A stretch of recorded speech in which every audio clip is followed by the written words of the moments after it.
भारतीय रेलवे दुनिया की सबसे बड़ी नेटवर्क में गिना जाता है। भारत में हर दिन भारत के करोड़ों लोग इसमें सफर करते हैं। ऐसे में ये जाहिर सी बात है कि आपने भी इसमें सफर जरूर किया होगा और करते भी होंगे। ऐसे में सफर करते समय क्या आपके दिमाग में कभी ये ख्याल आया कि भारतीय रेलवे में जो ये ट्रेनें हैं, इन्हें बनाने में लगभग कितना खर्चा आता होगा? यानी एक हिसाब से ये कहें कि भारत में एक ट्रेन की कीमत कितनी होती है। और मैं ये गारंटी के साथ कह सकता हूँ कि आपको इस बारे में कुछ भी पता नहीं होगा, क्योंकि इस बारे में बहुत ही कम लोगों को जानकारी है। तो बने रहना वीडियो में एंड तक, ताकि आप भी उन लोगों में शामिल हो पाए जिन्हें इस बारे में सब पता है। तो चलिए शुरू करते हैं। अब आइए बात कर लेते हैं कि एक ट्रेन को बनाने में कितना खर्चा आता है। तो सबसे पहले हम आपको बता दें कि ट्रेन को दो हिस्सों में बांटा गया है। पहला है इंजन, जो पूरे ट्रेन को खींचता है, और दूसरा है कोच यानी बोगी, जिसमें पैसेंजर्स बैठकर सफर करते हैं। ट्रेन का जो सबसे महंगा हिस्सा है, जिसे बनाने में सबसे ज्यादा खर्चा आता है, वो है ट्रेन का इंजन, जिसे बनाने में लगभग 20 करोड़ का खर्चा आता है। हालांकि ये एक हिसाब से फिर भी कम है, क्योंकि इन इंजनों को भारत में ही बनाया जाता है। अगर यही विदेश में बनाया जाता तो इसकी कीमत और भी ज्यादा होती। और वहीं बात करें कोच यानी बोगी की, तो इनको बनाने का जो खर्चा है वो अलग अलग होता है। यानी सभी कोच एक जैसे तो होते नहीं है। जैसे कोई जनरल कोच हो गया, तो कोई स्लीपर, तो कोई एसी। तो इनको बनाने का जो खर्चा है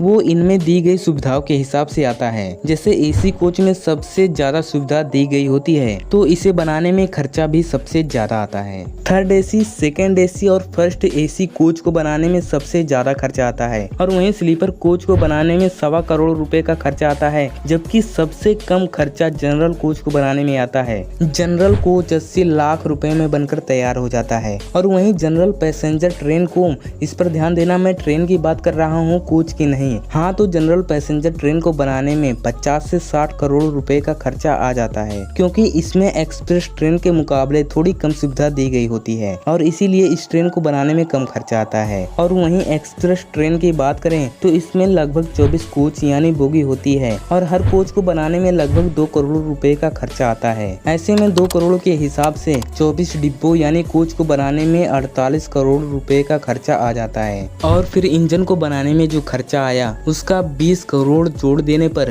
68 करोड़ रुपए हो जाते हैं। ऐसे में हम ये मान सकते हैं कि एक एक्सप्रेस ट्रेन को बनाने में लगभग 68 से 70 करोड़ रुपए का खर्चा आता है। और मैं आपको बता दूं कि ये कोई फिक्स रेट नहीं है। भारत में ज्यादातर ट्रेन को बनाने में 50 से 100 करोड़ के बीच में खर्चा आता है, क्योंकि सभी ट्रेन एक जैसी नहीं होती। कोई ट्रेन छोटी होती है तो कोई ट्रेन बड़ी होती है, कोई जनरल पैसेंजर ट्रेन होती है तो कोई एक्सप्रेस, तो कोई मालगाड़ी। तो ऐसे में इसका कोई फिक्स रेट नहीं होता और ना ही कोई बता सकता है। और बाकी हमें ये उम्मीद है कि आपको आपके सवालों का जवाब मिल गया होगा। और आपको ये वीडियो कैसी लगी? अगर अच्छी लगी हो तो वीडियो को लाइक और चैनल को सब्सक्राइब कर लें, ताकि आप ऐसी और भी वीडियो आगे फ्यूचर में देख पाएं। और अगर आपने पहले से कर रखा है तो इसके लिए आपका बहुत बहुत धन्यवाद।